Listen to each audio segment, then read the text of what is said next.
This is our 2006 Nissan Maxima. It was actually featured on the very first video on the channel about replacing the intake plenum. But today it's back in for a more obvious problem. Now, I've been fighting this problem for months. When it first started squealing like that, it was very intermittent. It would, you'd start it up and it would squeal for just a split second, and you could either rev it or start driving and it would stop. And the problem was then gone. If the car was warmed up, it didn't repeat itself. It got progressively worse, and I ended up putting on a new belt and a new tensioner.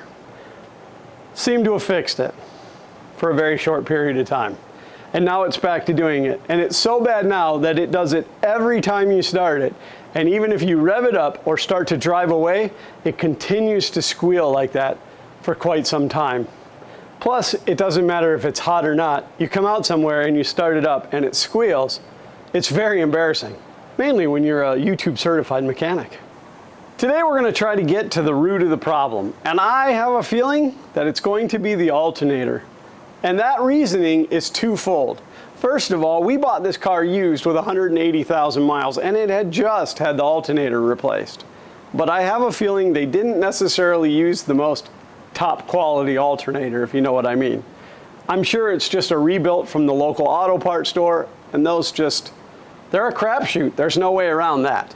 The other reason that I think it's the alternator is when the belt is squealing like that, all the lights in the car dim. So what I want to do is I want to get a voltmeter hooked up to this thing, see what the output charge is, and see if it varies as the belt squeals and stops squealing.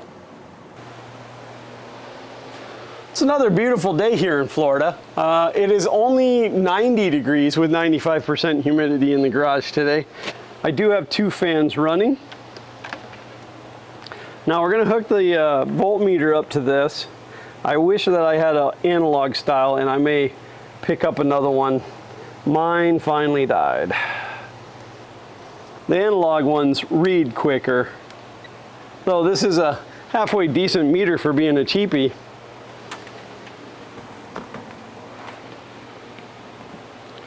And I'm just going to lay it against the windshield like so that I can see it from the driver's seat. So it is currently reading 12.13 volts with the car not running. All right, hopefully you can see that.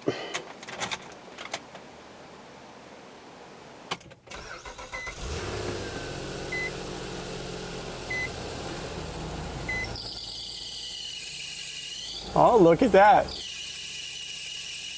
12.2 with the squealies.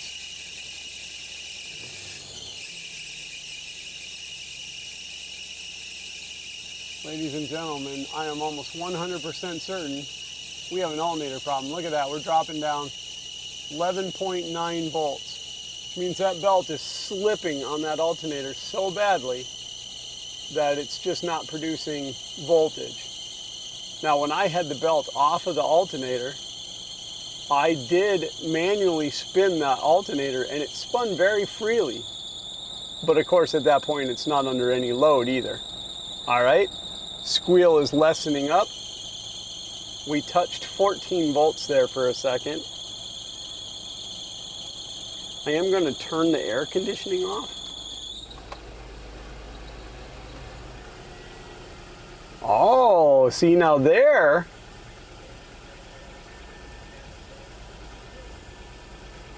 that's interesting. Of course, that's also less load on the car. Let's turn the headlights on.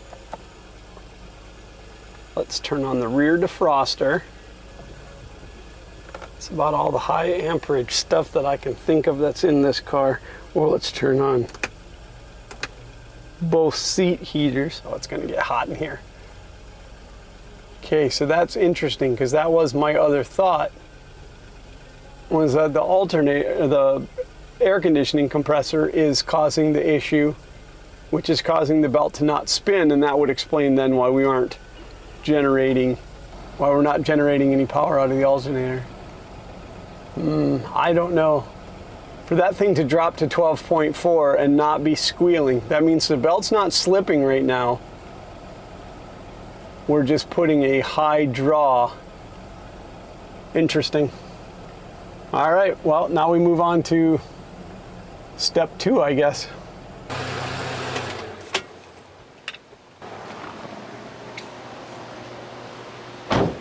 Well, I would say that's pretty interesting.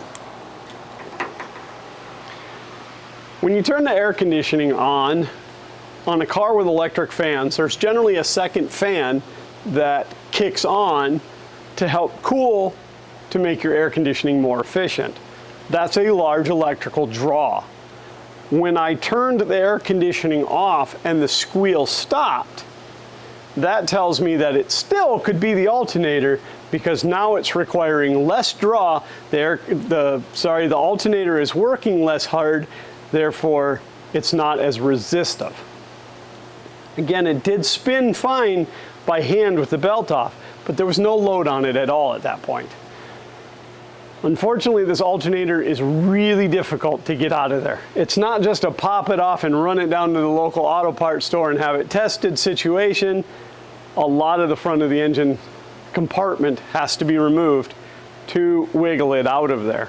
In fact, according to Nissan, you need to remove the radiator completely to get it out of there. So I think the next thing is going to be pulling that alternator and taking it down and get it tested. And the reason that I want to go that way is to get a good alternator is going to be about $300 for this car. Not to disclose super personal information, but $300 is a huge chunk of what I paid for the whole car.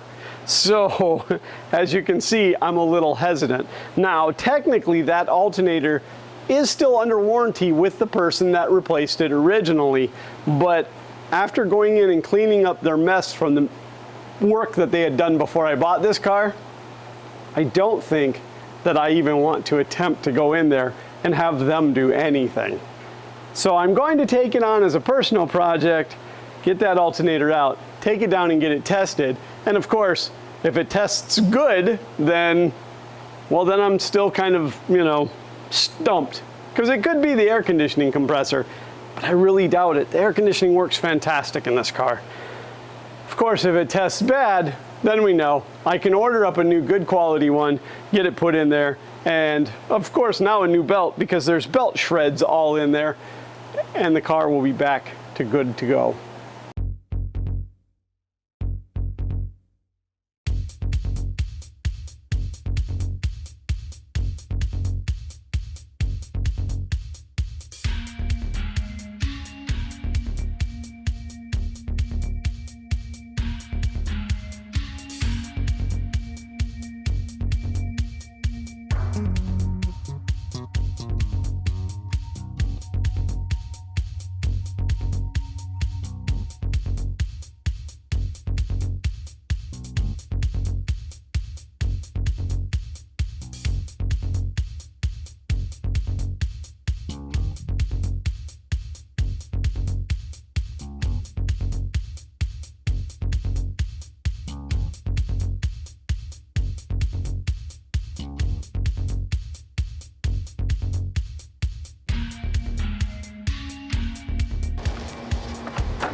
There is a bolt.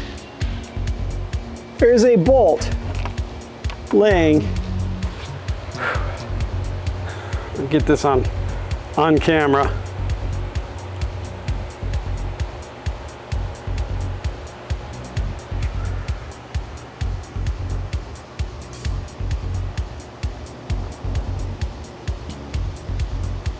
Yeah, so, and I don't know 100% the history of this car and who worked on it, but that's ridiculous.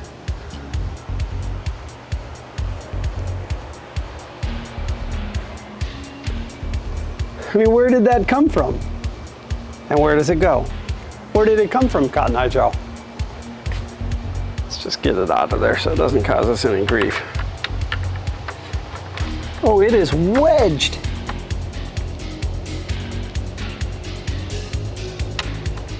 There she is.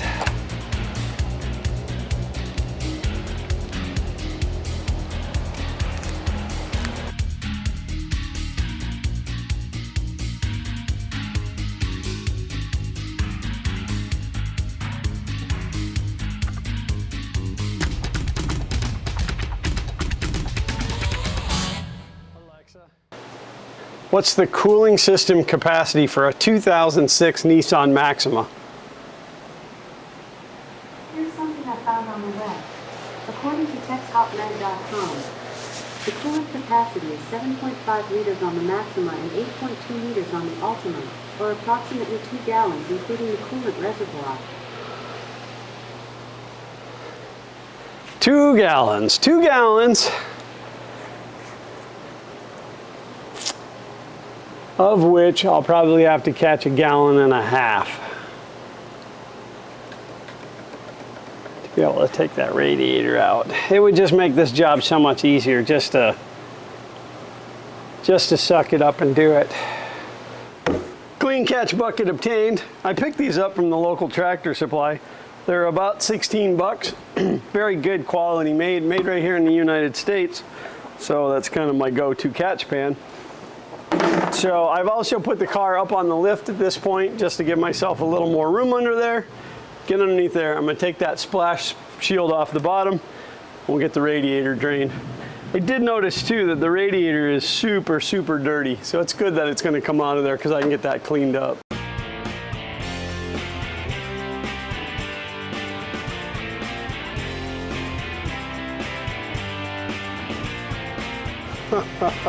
Somebody fixed this lower splash shield with roofing screws. Awesome.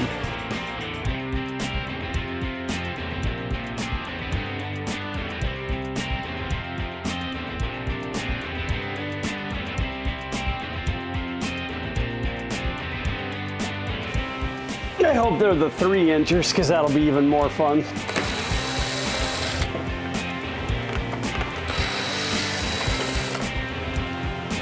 Two inchers.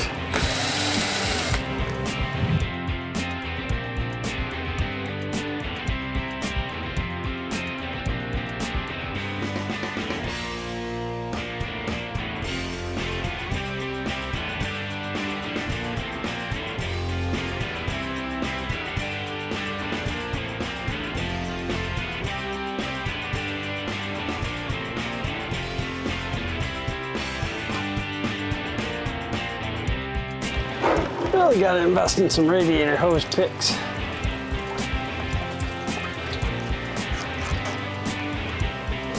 That would be PICKS, not PICS.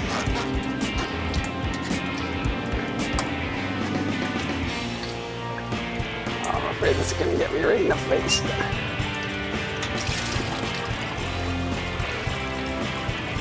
Almost.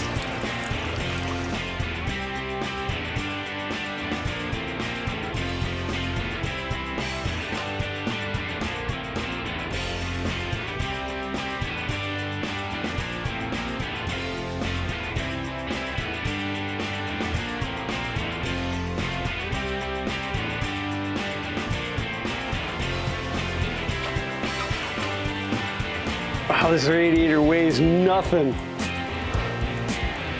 But look how nasty that is.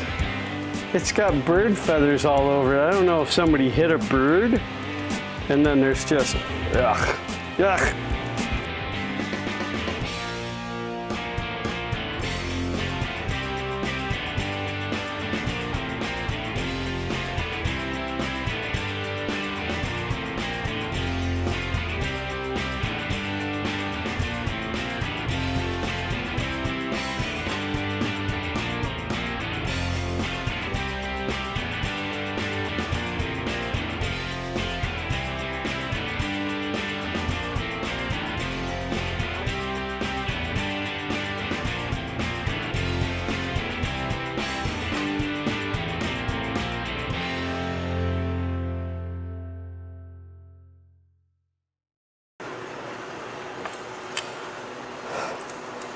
And there she is.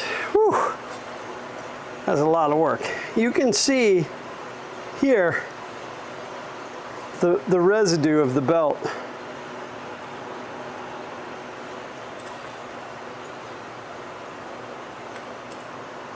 It just doesn't feel like there's anything wrong with it.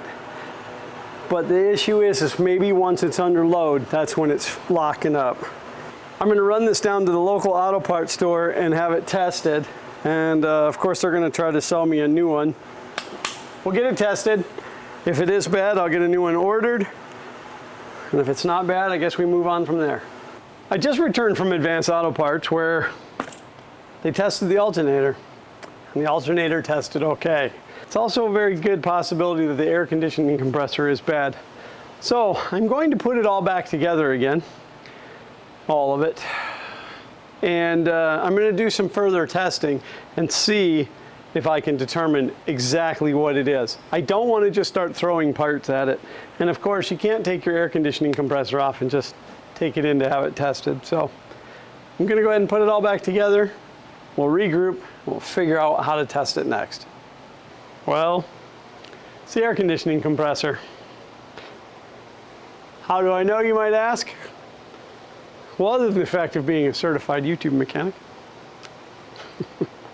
No, in all seriousness, it is the air conditioning compressor. And the reason being that I know that, I had my son come out, the actual owner of this automobile, and I put him in it and rode him up into the air and had him start it while I had my head in the wheel well where I could see the belt. I can actually watch the air conditioning compressor kick on, start to spin, and then completely just freeze up. It just stops. And the belt just runs by it. So, new air conditioning compressor. So I'm going to order that out of Rock Auto, just because they are my preferred vendor of auto parts. They're generally the better price, though they do take a little longer to get here. I will check the Amazons and see if I can get the same compressor for around the same money. Then I could get it quicker. I will have to take the car in. I do not have an evacuation system, so I will have to take it and have the old Freon sucked out of it so that I can change the compressor, and then either I'll put new refrigerant back in it, or I will take it back to whoever vacuumed it out and have them put it back in. But so for now, that's going to do this. It's going to be a long time for me. It'll be just for you. Well, it was a blink of an eye to you. It's been a few days for me. I had to order some parts, and I ordered a new compressor, a new dryer, and a new expansion valve for this. I do have the gauges hooked up just to make sure it is zeroed out. I took the car down to a local shop friend of mine who will evacuate the system for free as long as he gets to keep the refrigerant.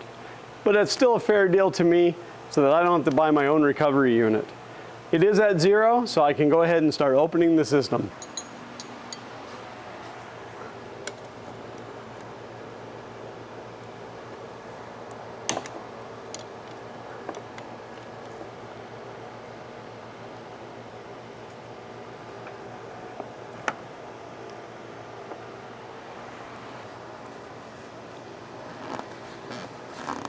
All I'm doing is getting the oil out of the connector here, the coupler, so that I can put tape over this stuff without it being ruined by the oils.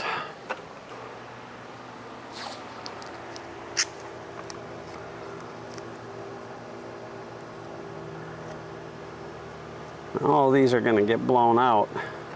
I can disconnect all of this now. We know it's zero, and now that I've disconnected it, we really know it's zero. So if anybody out there has a suggestion for a decent, affordable, and by affordable I mean just $500 or less, of an evacuation machine and recovery tank, I'd love to know about it, because I think it's time that I own one. Even though I can get it evacuated for free, it's still a pain and a burden on a friend. Plus, if I evacuate my own, I can keep my refrigerant. Okay, so I unhooked this line just to make sure it was empty. Everything is down in the bottom, so I'm going to put her up in the air now.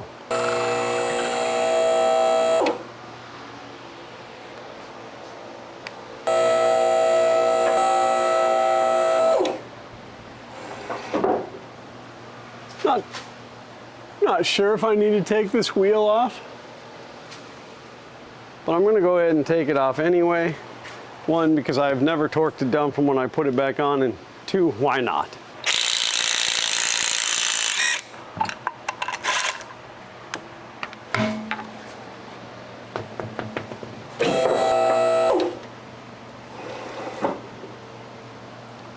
I'll probably have to go up higher than that, but for now this will let me get the tension off of the belt.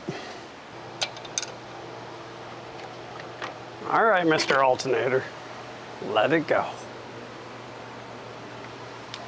Looks like that tensioner is going to have to come off too. Let's take a look at the new part. This is the new compressor, and I ended up ordering this out of Rock Auto because, well, those guys rock typically. This compressor locally was $500 for the compressor. I bought the compressor, the dryer, the expansion valve, the O-rings, and it came with oil in it for under $300. So, and it's a brand new compressor.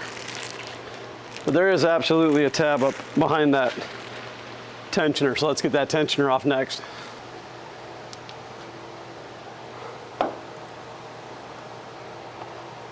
Not enough metal on cars anymore.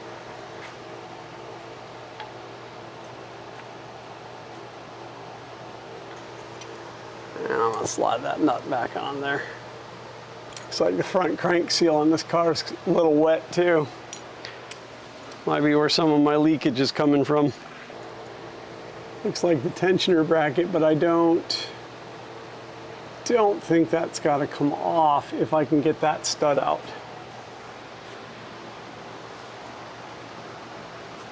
I'm trying not to have to pull the whole radiator and stuff again. Swivel head, it's nice and long. Now this is not the factory compressor, it has been replaced. The one that's on here is one of those global garbage compressors, so it's really no wonder that it failed. The one I went with is a UAC. Gets pretty good reviews, and again, it was brand new, not a reman.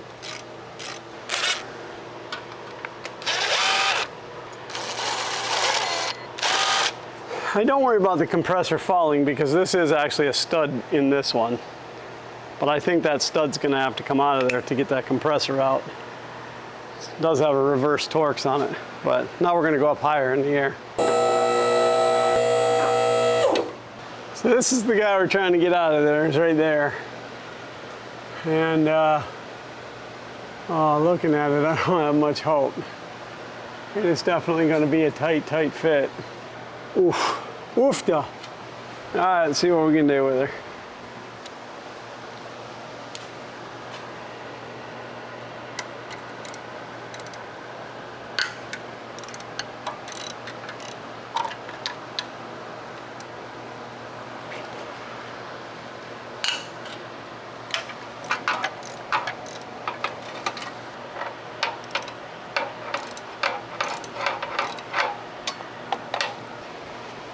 That line is off. Yeah, we're wiggling the whole compressor. For those of you who don't know, I suffer from shoulder injuries, so it's very hard for me to work overhead like this, but it still beats working on the ground. Mad props for everybody that does that. As much as I'd love for gravity to help me get this out, I hope that doesn't happen. Because then gravity's going to fight me putting the new one in. This thing's got some good sharp edges on it. They're just embedding themselves into the palm of my hand. It's now held in by one bolt here and that stud around on the face.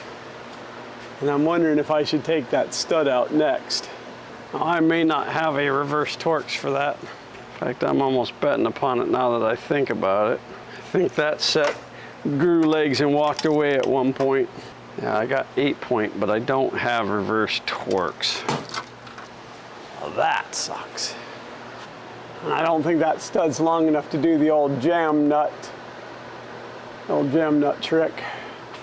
The bracket that holds that tensioner is fairly big. I might be able to pop that out of there. This thing is magnificent. Shout out to Tecton. Love these projects where you can't really see what you're doing and you just got to do it by feel.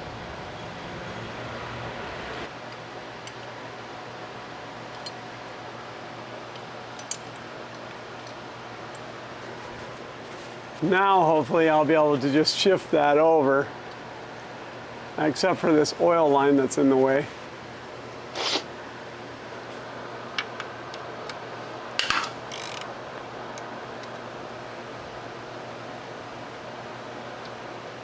Well, that DeWalt fan down there is kind of nice, blowing up my shirt.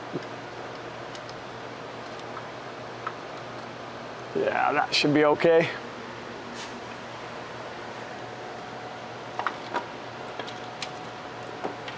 Oh, please tell me. Sweet, it's gonna come right out of this wheel well.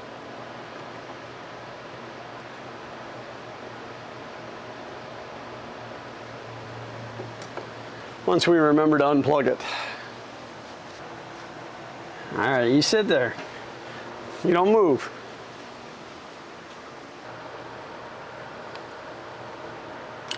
There we go. Just used a small screwdriver, jammed it in there and pried at the same time. Anyway, this thing comes full of oil. And so, to keep that oil in shipping, they don't just put rubber caps in there, or on there. They actually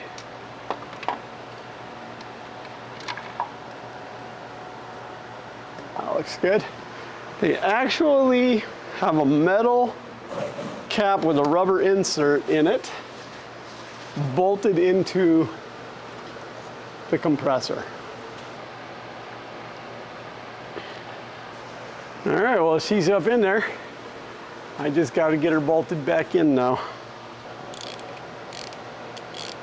Now, when it comes time to do something like this, I don't snug anything down until everything's in place. I gotta say though, that was not bad. It was worse getting the alternator out.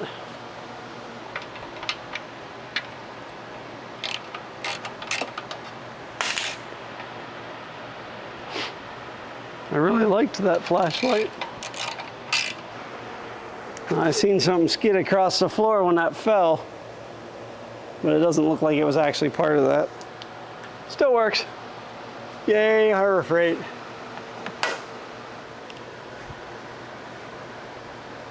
Oh, I got that bracket. Oh, there we go. See, I got that bracket on the wrong side of the compressor, but it's all good.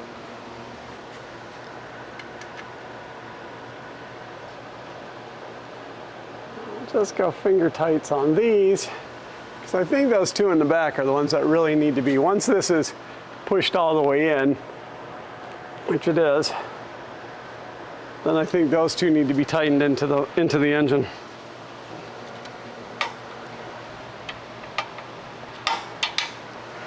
All right, those are snug, not tight.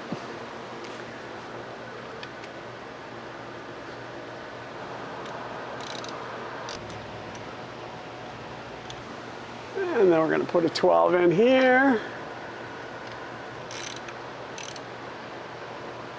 Click. I just contemplated skidding that oil pan across the floor and then realized it would make a mess. I stopped. One air conditioning compressor back installed. With the car now closer to the ground, I'm going to try swapping out the dryer next. And that dryer is actually located right here next to the radiator and the condenser. I can reach the bolt, but I think I might still go ahead and take this air intake out.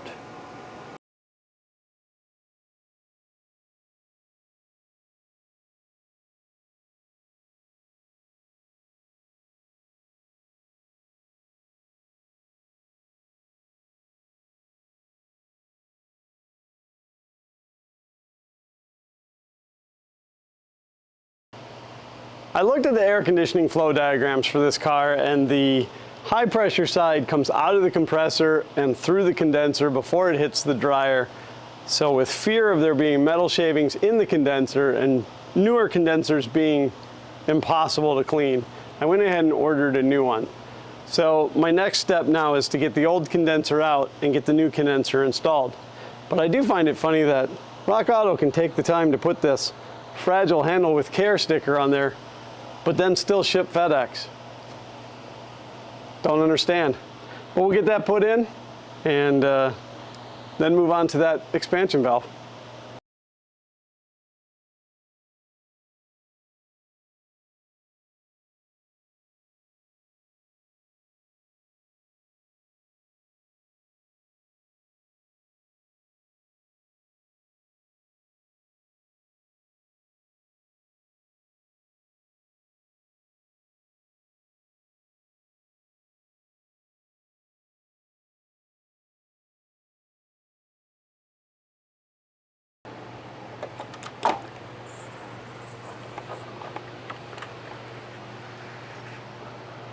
Not too bad. Horribly, horribly dirty and more bird feathers. Yeah, this was not replaced. This was not replaced when they did the compressor the last time. No way. Can't stress it enough. Cannot stress it enough that trying to cut corners and doing things the cheapest way will end up costing you more later. Or at least it'll cost the next guy more later. I don't know if I want to put that back in yet because I still have to flush all of these lines. And I've got the high side line right here, and it snakes around everything up to here, around back to the firewall, and it like it's not coming out. It's gonna have to be cleaned where it is, and it's filthy. Let's run a swab in there.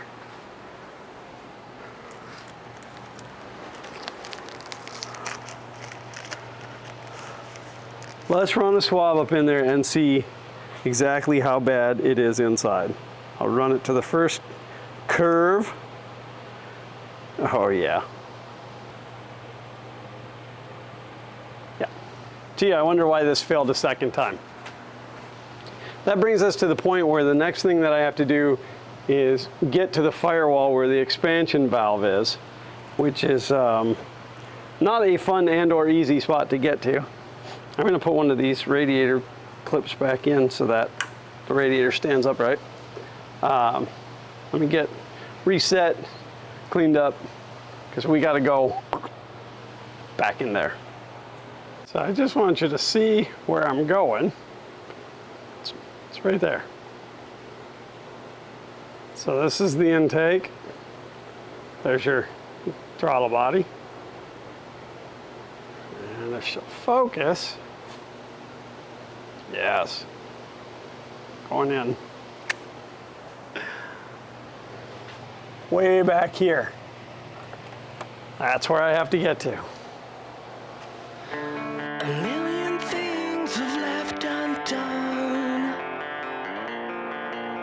and here I go with another one. You watch me struggle, you see me slip. I'm reaching out with my fingertips.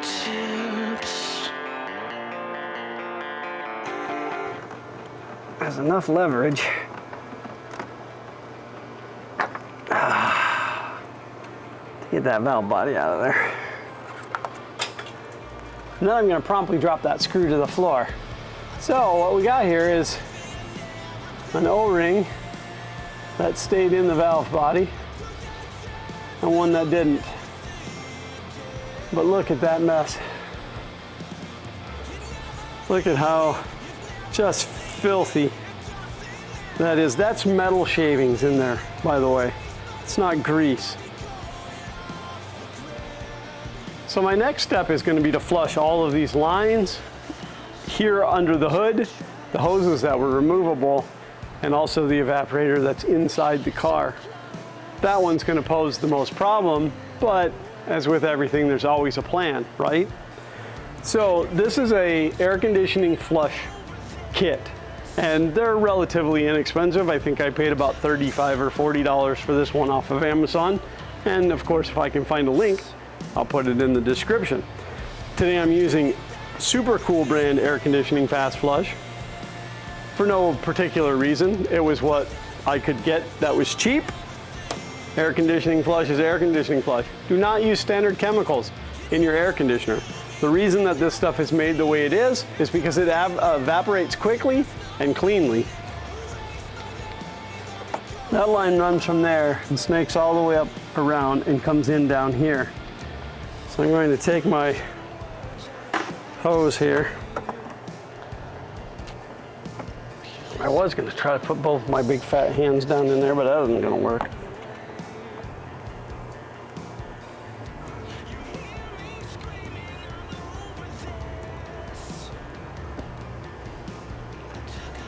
Pretty much all by feel at this point.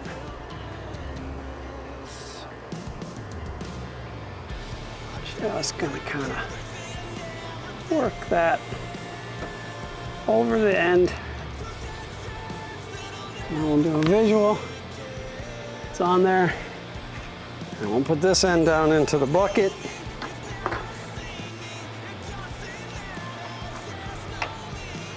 With my regulator now set at 60, I'm going to, with no hair hooked up to this, add some cleaning fluid.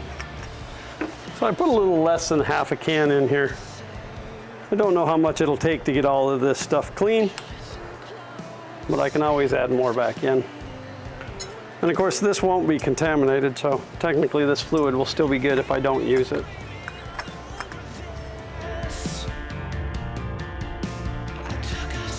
I'm gonna go ahead and get all the rest of the lines cleaned out, then we'll get back to it, start putting that expansion valve back in. I really hope to get this whole entire project done tonight. All right, so that is just finishing up putting the expansion valve back in and getting the lines hooked up. I didn't film that part because, well, frankly, it's the same as taking it out, only backwards. So the rear lines are in. Next up, I'm going to put the air intake back on, and then I can move on to doing the condenser.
Hooked, hooked, hooked.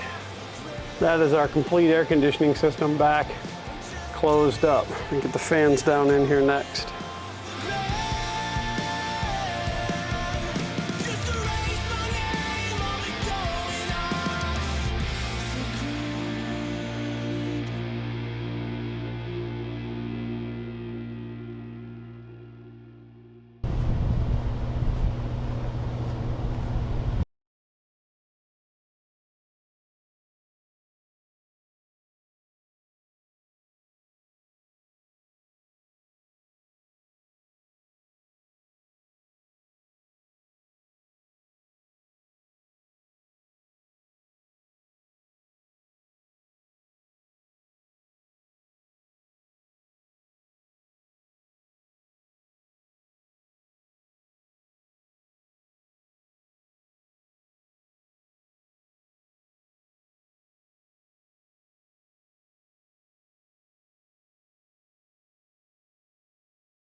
Well, that was fun.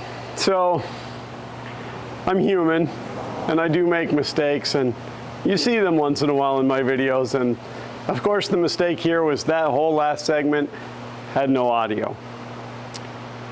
I'm sad about that, but I'm working through it. It's new microphones and new setups, and I need to write myself some notes on what to do and what not to do in the future.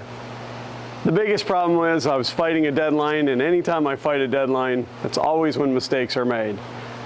But where a mistake was not made was in the process of this air conditioning. What started out as a basic belt squealing, can't figure it out situation led to the removal of the alternator to only test good. Then to determine that it was actually the air conditioning compressor that was bad. A new air conditioning compressor, a new expansion valve, a new condenser, and a little bit of refrigerant. And not only is it running fantastic without a squeal, but the air conditioning blows fantastically cold as well. It sat through a pressure test for some time, passed beautifully. I have no leaks, I have no troubles. I would deem this to be a success. So now I'm just going to button it up with the caps, finally get to put this hood down, and I can move on to the next project. But what that means for you is that it's the end of this episode. And that's always a sad time for all of us. But so with the success of this project, it leads me to have time for the next one. Actually, my next project is going to be cleaning up around the shop here because it has gotten way out of hand.